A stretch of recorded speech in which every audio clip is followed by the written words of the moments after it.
ফিলিস্তিনের গাজা উপত্যকার দক্ষিণের খান ইউনিস ও মধ্য গাজার দের আল বালা এলাকায় অভিযান সমাপ্ত ঘোষণা করেছে ইসরায়েল। গতকাল শুক্রবার ইসরায়েলি সেনাবাহিনী এ ঘোষণা দেয়। কাতার ভিত্তিক সংবাদ মাধ্যম আল জাজিরা জানিয়েছে, প্রায় এক মাস ধরে খান ইউনিস ও দের আল বালা এলাকায় অভিযান চালাচ্ছিল ইসরায়েলি বাহিনী। তাদের এই এক মাসের অভিযানে 250 জন হামাস যোদ্ধা নিহত হয়েছে বলে দাবি করেছে ইসরায়েল। অভিযান সমাপ্ত ঘোষণার আগেও গতকাল নৃশংস তাণ্ডব চালিয়েছে ইসরায়েলি বাহিনী। গতকাল অন্তত 9 জনের মরদেহ উদ্ধার করা হয়েছে।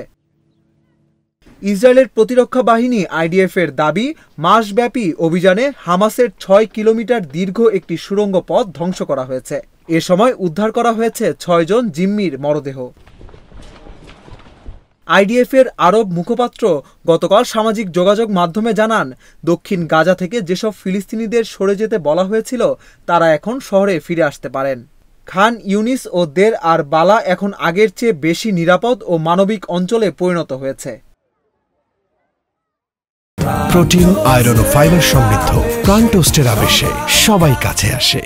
খান ইউনিস ও দের আর বালা থেকে প্রত্যাহার করা ইসরায়েলি সেনারা এখন গাজার অন্য এলাকায় অভিযানের জন্য প্রস্তুতি নিচ্ছে বলে জানিয়েছে আইডিএফ। এদিকে গাজার স্বাস্থ্য মন্ত্রণালয় জানিয়েছে, গত বছরের 7 অক্টোবর থেকে শুরু হওয়া গাজা যুদ্ধে এখন পর্যন্ত 40,000-এর বেশি ফিলিস্তিনি নিহত হয়েছে। আহত হয়েছে 98,000-এর বেশি মানুষ।